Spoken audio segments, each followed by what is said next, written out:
I need to tell you something before I get into all of this. I was not supposed to be in that room. I want to be really clear about that, because when the historians write this up, and they will, they already are, they're going to make it sound organized, purposeful, like humanity had a plan, like we sat down in committee rooms and decided together that this was how we were going to respond to the most significant event in our species' 300,000-year existence. We did not have a plan. What we had was a malfunctioning staff elevator, a catering badge I borrowed from my colleague Anya, and the specific kind of institutional invisibility that comes from wearing a gray uniform and carrying a clipboard. That's how I ended up in the observation corridor on level 7 of Perseverance Station, pressed flat against a cold polymer wall, watching the first real, verified, non-ambiguous, absolutely not a weather balloon alien contact in human history unfold through a long window of reinforced glass. I had a thermos of coffee in one hand. The coffee was lukewarm. That detail doesn't matter. I mention it because standing there in the most important moment in the history of my species, my first thought was, I should have reheated this before I left the break room.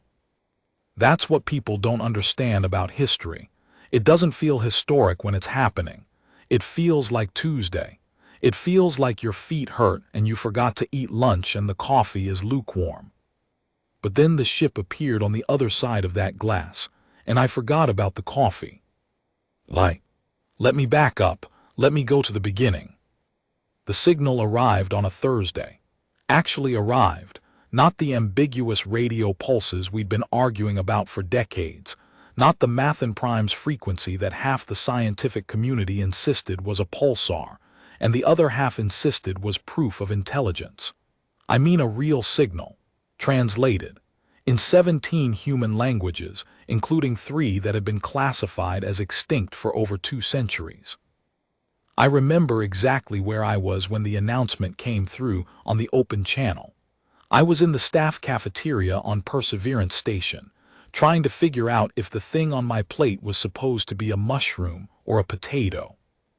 It was the kind of gray, indeterminate food that occupied that particular no-man's land between nutrition and regret. The signal came through on every screen in the room simultaneously. The woman at the table next to me, I never caught her name.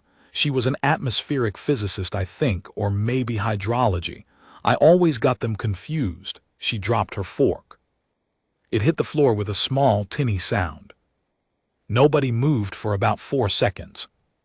Then everyone moved at once. The signal itself was short, blunt, even. It read, and I'm quoting from the official translation, which they released publicly 6 hours later, though the unofficial one was already on 3 different social media platforms by hour 2, it read, "Inhabitants of the 3rd planet of the Sol system. Your application for Galactic Empire membership has been reviewed. We are coming. Do not be alarmed. Do not attempt military posturing. This would be embarrassing for you. We will arrive at your closest orbital platform in 11 of your days. Prepare a reception. We recommend you clean the place up." That was it. Clean the place up. I remember a diplomat named Yusuf, big man, senior interplanetary affairs, the kind of person who wore a tie at 6 in the morning and seemed to genuinely enjoy it. I remember him reading that last line on the briefing screen and making a face like he'd just bitten into a lemon. "Clean the place up," he repeated very quietly. His aide, a young woman named Priya who was significantly smarter than anyone gave her credit for, said, "I mean, they're not wrong, sir. The North Docking Bay does smell a bit." He gave her a look. She gave him one back. Priya definitely survived that week better than he did. Aye. 11 days. 11 days to prepare humanity's first contact with an intelligent alien civilization that had already translated our languages, already filed an application on our behalf, which, by the way, nobody had submitted, nobody had consented to, and everybody had an opinion about, and had seen fit to open diplomatic relations with us by telling us, essentially, to tidy our room. I've seen humans organize a children's birthday party with more time pressure and come out the other side looking more dignified. We did not look dignified. There were 2 emergency sessions of the United Earth Council in the first 48 hours. The first one lasted 11 hours and produced, collectively, no decisions and 1 fistfight in the corridor outside the men's bathroom. The second one lasted 14 hours and produced 3 competing protocols, 2 strongly worded minority reports, and a consensus statement that was immediately described as deliberately vague by the same people who had written it. The Galactic Empire, meanwhile, was on their way. On Perseverance Station, things went into a specific kind of controlled chaos that I've only ever seen in places with very smart people who have been given an impossible problem and told to solve it by Tuesday. The cleaning crews were working in shifts. Someone from the Environmental Systems Division actually sent a memo, a real memo, printed on paper, distributed physically, asking people to please not track debris from the construction areas into the diplomatic reception corridor, as it created an unfavorable impression. I kept that memo, I have it framed. Linguists arrived in waves. Xenobiologists who had, until 11 days ago, primarily studied extremophile bacteria and deep-sea organisms, arrived looking like they hadn't slept since the signal hit, and immediately began arguing with each other in corridors about atmospheric pressure and biosafety, and whether it was appropriate to have flowers in the reception area if we didn't know what the aliens considered a flower. Security teams ran drills. Medical teams argued about quarantine protocols. Engineers retrofitted 3 airlocks on the north end of the station with what they called flexible atmospheric systems, which was a polite way of saying they'd spent 9 days building airlocks that could be adjusted on the fly to accommodate whatever the aliens breathed. Nobody knew what the aliens breathed. This stressed people out considerably. I had a different job. I was officially part of the Observational Documentation Unit, which is a very grand name for the people who are assigned to write things down and stay out of the way. We were supposed to produce real-time field notes for the historical record, eyewitness documentation. That was our purpose. Our unit had 12 people and 1 good camera. The camera belonged to a man named Dmitri, who had previously documented deep-sea hydrothermal vent expeditions and approached the alien contact with the same calm, methodical focus that he'd brought to recording tube worms. I liked Dmitri a lot. He was the most relaxed person on the station during those 11 days, and I never quite figured out if it was genuine serenity or the specific kind of numbness you develop after years of working in genuinely inhospitable environments.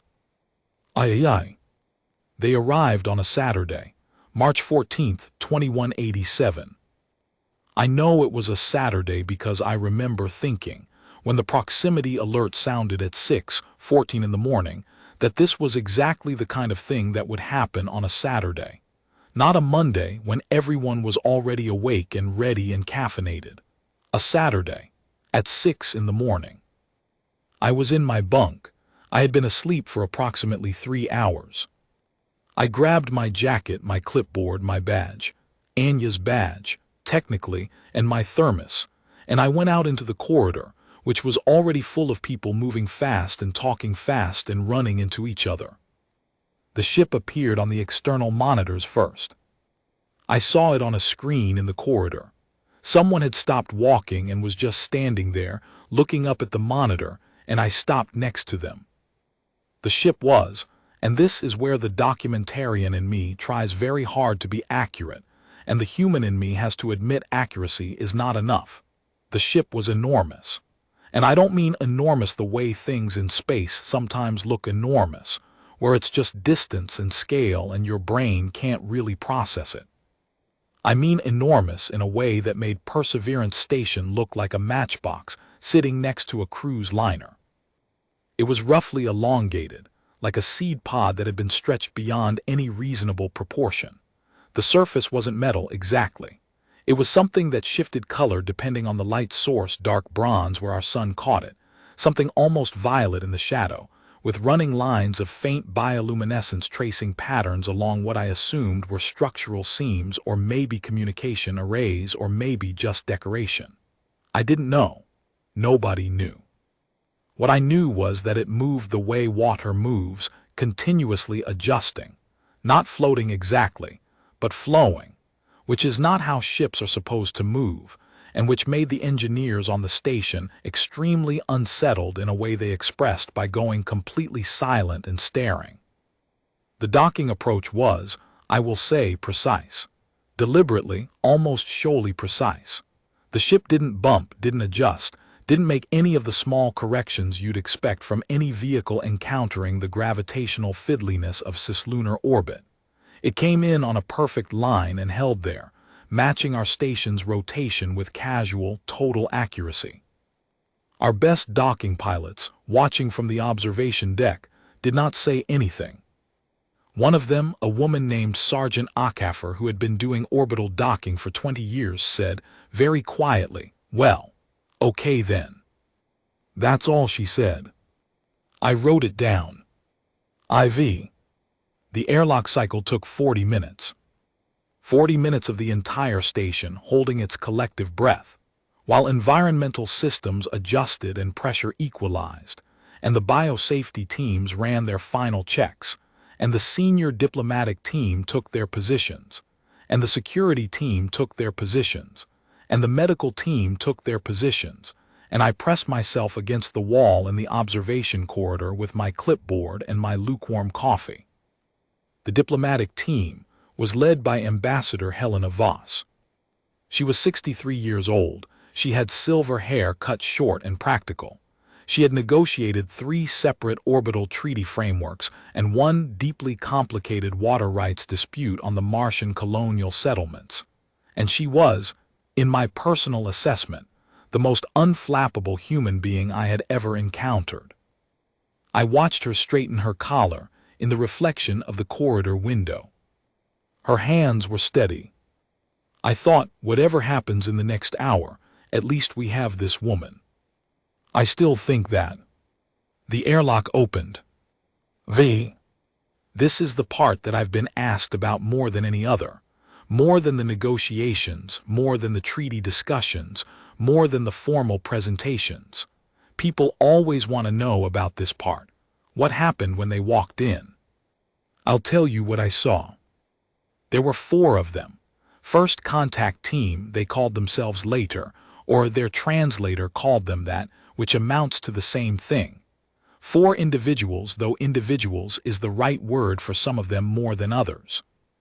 The lead one, I'll call her the ambassador, because that's what she functionally was, though her actual title in their hierarchy was something the translator rendered as primary voice of the Veth Dominion within the Galactic Empire, holder of the 12 resonances, keeper of the, and then several more words that the translator flagged as having no human equivalent, walked through the airlock first.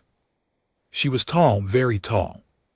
2.5 meters, maybe more, though it was hard to tell because her posture wasn't quite vertical by our standards. She carried her weight slightly forward, like a bird balancing. Her surface, I won't say skin, because it wasn't precisely skin, it was more like overlapping structural plates of something matte and dark, with narrow gaps where you could see something luminous underneath. Her surface shifted very slightly with each breath. She had 3 eyes, 2 in the roughly expected locations, 1 significantly higher and to the left that appeared to move independently of the others. She wore something, a garment. It was layered and seemed to have a specific formal structure, the way a military uniform has a specific formal structure. You could tell it meant something even if you didn't know what.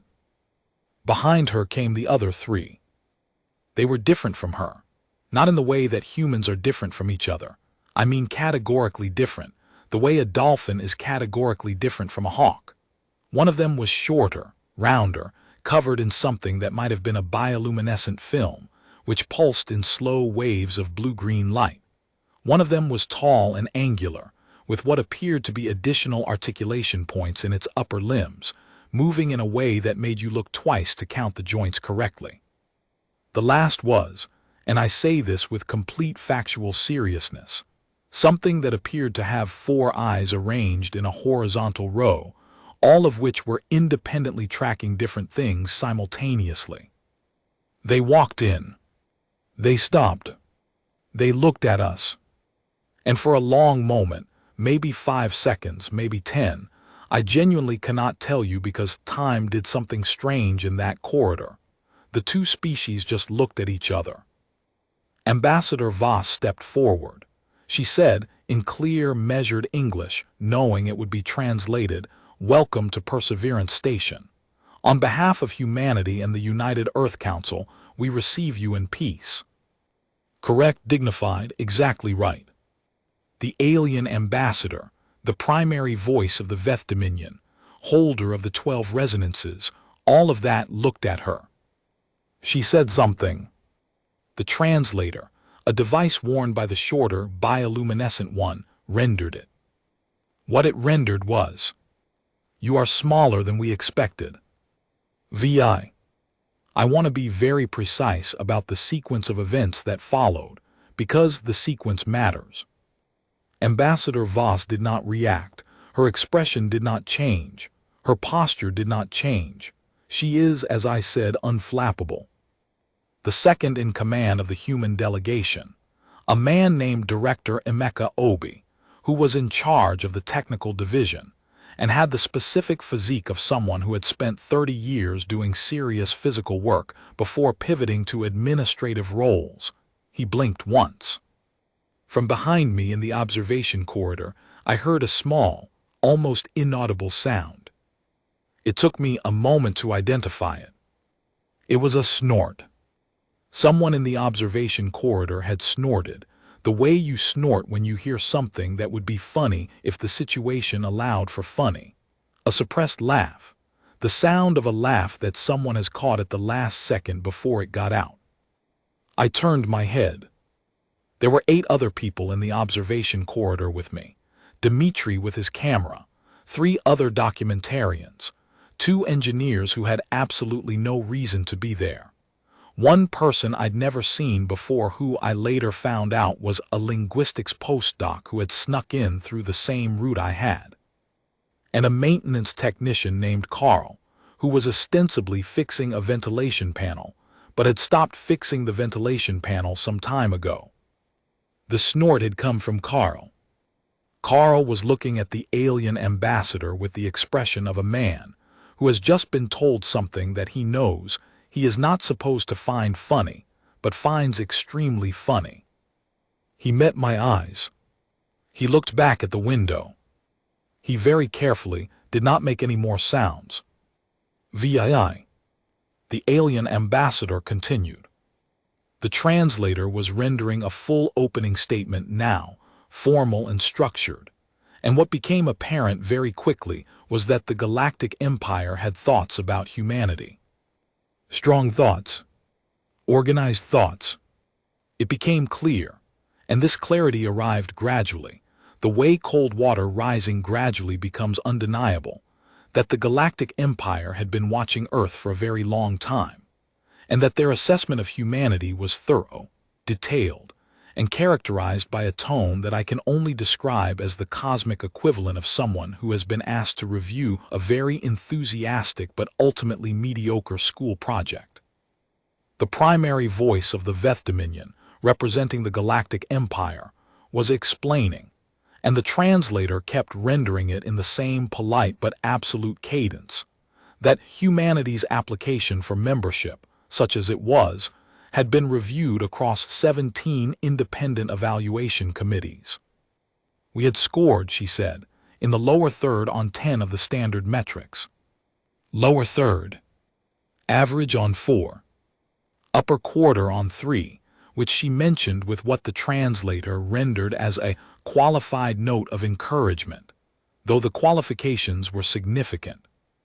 Our technological development was, apparently, proceeding as expected for a Type 1 adjacent civilization, though exhibiting unusual inefficiency in certain energy sectors.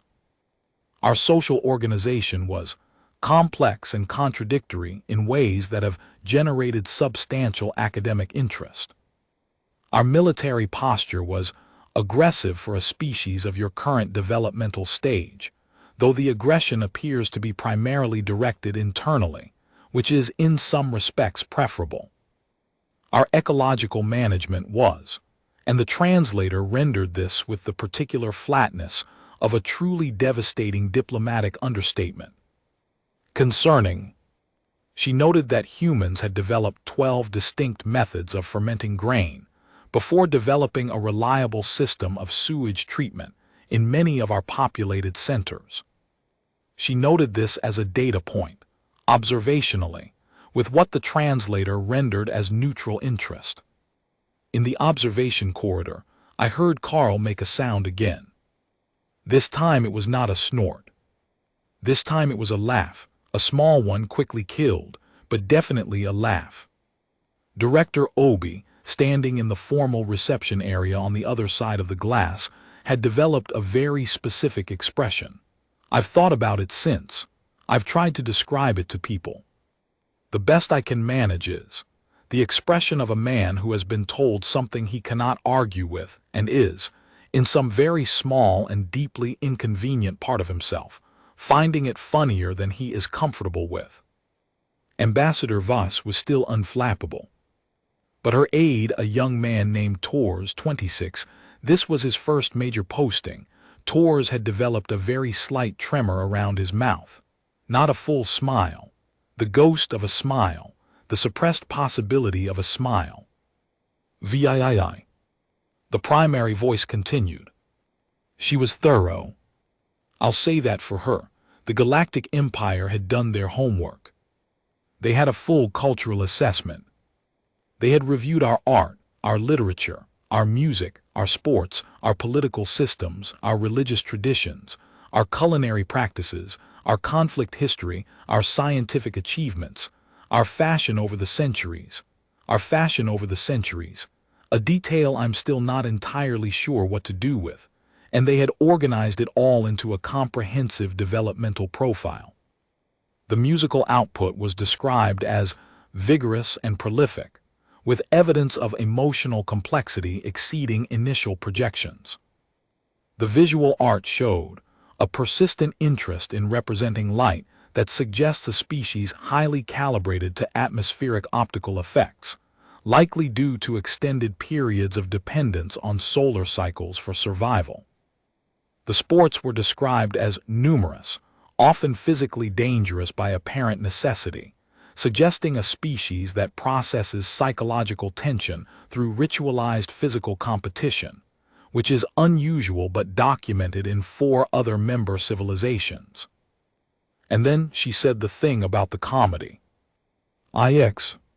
This is the part. This is the actual pivot point, the thing that started everything. The primary voice said, and I need to give you the full translated statement, because pulling it apart doesn't do justice to the shape of it, she said. Among the most anomalous features of human civilization is the category your species designates as humor. Initial analysis suggested this was a coping mechanism specific to social threat environments. Extended study indicates it is pervasive across all contexts, including circumstances your species does not appear to find threatening. You have developed humor in response to loss, to confusion, to physical pain, to the awareness of mortality, and to political authority. You deploy it in conditions where the 16 other member civilizations in the Galactic Empire deploy either silence, ritual, or social reorganization. We have reviewed 11,000 years of recorded human humorous expression. The evaluation committee's conclusions were divided. 7 members concluded it represents a significant social dysfunction. 4 members concluded it represents an adaptive mechanism of unusual efficiency. 2 members refused to render a conclusion. 1 member requested cultural reassignment and has since recovered. We include it here as an open question requiring further study. Complete silence in the formal reception area. Complete silence in the observation corridor. And then from somewhere behind me, from Carl, I am virtually certain it was Carl, though in the subsequent chaos it was never definitively established, came the specific, unmistakable, unstoppable sound of a full, genuine, uncontrollable laugh. Not a snort. Not a suppressed giggle. A laugh, a real one, the kind that starts in your chest and you know from the first instant that you are not going to be able to stop it, and so you don't even try. The kind of laugh that exists because the alternative is either crying or screaming, and laughing is the most efficient option. Carl laughed. And then the linguistics postdoc laughed. And then Dmitri, calm, serene, tube-worm documenting Dmitri, made a sound that was halfway between a laugh and something else entirely. And then me. I laughed. I'm in the historical record now, apparently. There's a footnote. I've seen it. It says observation corridor personnel because nobody was supposed to be in there and they weren't going to put the specific names in the official document. But it says observation corridor personnel began audible reactions, and I know which personnel that refers to. It refers to me. I put my hand over my mouth. It did not help. X. On the other side of the glass, in the formal reception area, something was happening. Ambassador Voss, unflappable, silver-haired, 20 years of diplomatic experience, negotiator of orbital treaties, had closed her eyes. Just for a moment, 1 second, maybe 2. When she opened them, she was very, very composed. Her aide Tors had turned around and appeared to be examining something on the far wall. His shoulders were not entirely still. Director Obi, 30 years of serious physical work, pivoted to administration, had pressed his fist against his mouth and was staring at a point on the floor. The primary voice of the Veth Dominion, holder of the 12 resonances, was looking at them. Her third eye, the one set high and to the left, the one that moved independently, had swiveled, specifically toward the diplomatic team, specifically toward Director Obi's fist against his mouth, and Tor's shaking shoulders, and Ambassador Voss's very precise, very controlled expression. The bioluminescent alien behind her had shifted color. A different pattern now, something faster, irregular, like a pulse that was no longer quite regular. The angular one with the extra articulation had gone still in a way that reminded me, oddly, of the way certain birds go still when they're trying to figure out something that doesn't fit into a known category. The four-eyed one was tracking, separately and simultaneously, the four corners of the room. The primary voice said something. The translator rendered it. "You are laughing." It wasn't a question. It wasn't an accusation exactly. It was the tone of a scientist noting an unexpected result, careful, calibrated, interested in a way that wasn't quite ready to commit to interpretation. Ambassador Voss said, very carefully, "We are managing our responses." The primary voice said, "Managing." "Yes," said Ambassador Voss. "A beat." "The response you are managing," said the primary voice through the translator, "is what your species designates as humor." "There are aspects of your presentation," said Ambassador Voss, with extraordinary care, "that resonate with certain human traditions of absurdist observation." The primary voice considered this. "You find it amusing," she said, "that the Galactic Empire has studied your humor for 11,000 years and concluded with uncertainty." Ambassador Voss said nothing. "You find it amusing," said the primary voice, "that we sent one of our evaluation committee members into what you designate as recovery." Silence. "You find it amusing," said the primary voice, "that we told you to clean this place up." In the observation corridor, someone, I believe it was the linguistics postdoc, made a sound that was very specifically the sound of someone who has been trying not to laugh for several minutes, finally losing the battle completely. XI. What happened next is the part that I have thought about every single day since that Saturday morning. The primary voice was silent for a moment. A real silence. Not the silence of someone collecting themselves or choosing words. The silence of someone genuinely processing an experience they had not anticipated. Her surface shifted. The matte dark plates moved, just slightly, in a pattern that her species' cultural observers later spent 3 months trying to categorize. The bioluminescent one behind her changed color again, this time to something warmer, a bronze gold that pulsed once and held. The primary voice said, "Show me." Ambassador Voss said, "Excuse me." "Show me," said the primary voice. "What you find amusing, demonstrate." In the observation corridor, total silence. Not the suppressed laugh silence from before. Real silence. The silence of people who have suddenly realized that something genuinely unprecedented is happening and they are holding their breath. Ambassador Voss looked at her. She looked at the diplomatic team. She looked at Tors, who had turned back around and whose face was absolutely neutral in the way that faces are absolutely neutral when enormous amounts of effort are being expended to make them so.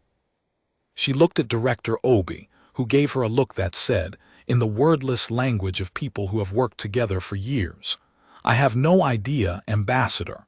I genuinely have no idea." And then she looked back at the primary voice. And she said, "You told a species you had just met in your first message to clean their room." The translator rendered this for the alien delegation. A pause. "Yes," said the primary voice. "The North Docking Bay had visible residue on the external sensors that suggested." "We know," said Ambassador Voss. "We're aware of the North Docking Bay." "This is relevant to your response." "You told us," said Ambassador Voss very carefully, "to clean up before company came. Every human over the age of 4 has been told that, by their parents, before company came. It was our first communication from an intelligent alien species, and it was something we had all heard from our mothers." She stopped. She seemed to be listening to herself. Her mouth did something. It was not quite a smile, but it was the shape a smile makes when a person has enough self-control to prevent a smile from actually happening.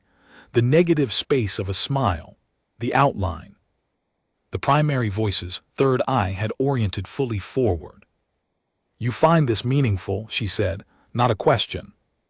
"We find it, yes," said Ambassador Voss. "We find it something." XII.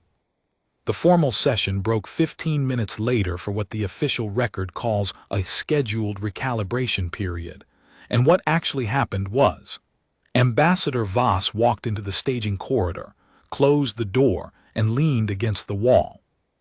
She stood there for exactly 6 seconds. Then she laughed. Not a diplomatic laugh, not a measured, appropriate laugh. A real one, the kind that comes out of somewhere deep, the kind that's slightly out of control, the kind that sounds like relief and absurdity and something that doesn't quite have a name all mixed together. Tors was already laughing. He'd apparently been saving it up since the comment about the fermented grain. Director Obi sat down on a bench and put his head in his hands, and from behind his hands came the sound of a man laughing very hard and trying very hard to be quieter about it. In the observation corridor, Carl had basically given up on any pretense of containment and was laughing openly with his hand pressed flat against the glass. I was still writing. I was still documenting. My clipboard was in my hands and my pen was moving. But my eyes were stinging a little. Not from the laughing. From something else. Because what I was seeing, what I was recording, what I was trying to find words for in real time, was something that I don't think any of us had expected. Something that none of the protocols had prepared for, that none of the briefings had addressed, that none of the xenobiologists or the linguists or the cultural advisors had put in any of their reports. The primary voice of the Veth Dominion, holder of the 12 resonances, was watching the diplomatic team through the transparent panel in the door. Watching them laugh. Her third eye was fixed on them, unmoving. And her surface, those dark, matte structural plates with the luminescence underneath, was doing something. A slow, spreading pattern, like heat moving through material, like something waking up. Her translator turned to her, said something in their language. She said something back. The translator said something else. She looked through the glass a moment longer. Then she turned away.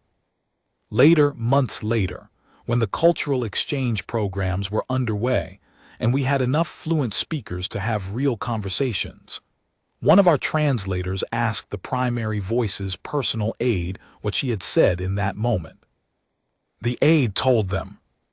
What she had said was, "Run the evaluation committee's humor file again. Start from the beginning." HFY. The formal session resumed. There were hours of it, technical questions, procedural matters, the formal exchange of identification documents, a lengthy discussion about atmospheric protocols and biosafety procedures that was dry and necessary and important. But something had shifted. I don't know how to explain it in language that sounds appropriately serious for a diplomatic history document. I'll try anyway. The primary voice still spoke formally. The translator still rendered everything in its flat, calibrated tone. The structure was correct and the protocol was maintained. But once, just once, early in the resumed session, when Director Obi was explaining our computational infrastructure and used a phrase that was apparently an idiom, something about reinventing the wheel, the translator flagged it as culturally non-literal, and the primary voice paused and said, "You make circles and consider this an achievement." Director Obi looked at her. She looked back at him. He said, "Sometimes, yes." The primary voice's surface did the thing again, that slow spreading pattern. "This," she said, "is the item the evaluation committee finds most difficult to classify." Director Obi said, "Which item?" "That you are aware of your own inefficiencies," she said, "and find them diverting." He thought about this for a moment. "We call it self-deprecating humor," he said. "And this is positive in your culture." "Depends on the context," said Director Obi. "Generally, it means you're comfortable enough with yourself to acknowledge your own flaws. It's considered a sign of maturity." A pause. "Among the other 15 member civilizations of the Galactic Empire," said the primary voice, very precisely, "none practice self-deprecating humor. None of them. Awareness of inefficiency in the other member civilizations is addressed through either correction or concealment." She paused. "Not through what you describe as diversion." Director Obi said after a moment, "That sounds exhausting." The primary voice looked at him. He looked back. And then I saw it. Dimitri's camera was rolling and I know he caught it. I know it's in the archive footage because I saw it with my own eyes. The primary voice's surface did something different this time, not the slow spreading warmth, something shorter, sharper. A single pulse, bright and quick, from somewhere near what I would call her sternum. One of the Galactic Empire's founding biology textbooks, which we eventually translated 18 months later, described this as an involuntary bioluminescent response. Autonomic, uncontrolled. Their cultural historians later described it as the equivalent, functionally, of the thing a human's face does when something is genuinely, unexpectedly funny. She didn't make a sound, but something in her lit up. XIV. The session ended at 18:43 station time. The alien delegation returned to their ship for what was described, in the official schedule, as rest and internal consultation. The human delegation returned to their respective stations for debriefs, reports, and I assume, the most intense series of phone calls any of them had ever made. The observation corridor emptied out. I was the last to leave. I stood at the window for a while, looking out at the big ship, still impossible, still bronze and violet and subtly moving, still doing the thing where it flowed instead of floated. Carl came back to pack up his tools. He'd apparently remembered at some point that he was supposed to be fixing a ventilation panel, and stopped next to me for a moment. We stood there together. "Good day at work," he said. I said, "Yeah." He picked up his tools. He left. I stayed a little longer. I was trying to write the ending of my field notes, the last line, the summary observation, the thing that would go into the historical record as this day's closing documentation. I wrote 6 different versions. I deleted 5 of them. The one I kept was this. The Galactic Empire brought 11,000 years of study. Humanity brought a ventilation technician who wasn't supposed to be here, a catering badge borrowed from a colleague, and lukewarm coffee. The meeting appears to have gone better than expected. Further observation required. XV. That was day 1. In the weeks that followed, the formal sessions continued. The technical discussions deepened. The language exchanges accelerated. A Galactic Empire cultural observer, the bioluminescent one, whose name our translators eventually rendered as Vel, though they were honest about the fact that this was an approximation. Vel developed a specific habit of requesting what they called informal human interaction periods. What Vel wanted during these periods was to watch humans talk to each other. Not formally, not diplomatically. They wanted to watch humans just talk, in break rooms, in corridors, in the recreation areas of Perseverance Station, where people played cards and complained about the food and made jokes about their supervisors. Vel watched all of it with 4 eyes, 2 of which tracked independently, a stylus making notes for hours at a time. At the end of the 2nd week, Vel submitted a formal request to the Cultural Exchange Committee. The request was to study human humor specifically, in depth, in what Vel called native conditions. The committee said yes. Vel spent 3 months on Earth. They came back with 200 hours of recordings, a 12-volume preliminary analysis, and what our researchers described as an unusual affect, a quality that the other members of the alien delegation appeared to notice and found difficult to categorize. When asked about it, Vel said, "I have been exposed to a significant quantity of your humor. It appears to be adhesive." One of our cultural liaisons said, "You mean contagious?" "This word is better," said Vel. "Yes, contagious." XVI. Ambassador Voss's summary report, filed 6 weeks after first contact, contained a section that has since been quoted and argued about extensively. She wrote, "The Galactic Empire evaluated humanity on 17 metrics and found us wanting on most of them. They are not wrong to find us wanting. Our ecological record is genuinely concerning. Our social organization is genuinely contradictory. Our violence statistics are genuinely alarming for a species that has achieved our technological level. However, the first contact sessions suggest a factor that the evaluation committees did not adequately weight: humor, not merely as a cultural artifact, but as a structural feature of human cognition.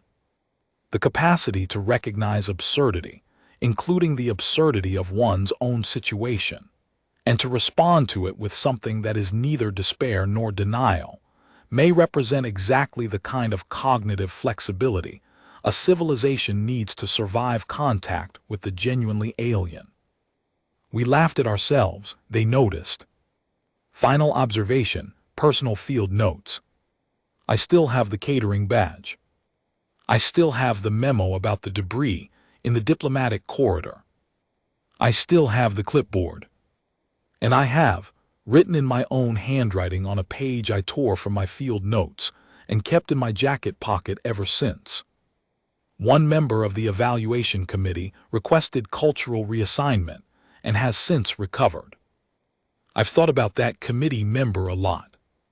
What they saw in 11,000 years of human humor that made them need to step away and collect themselves.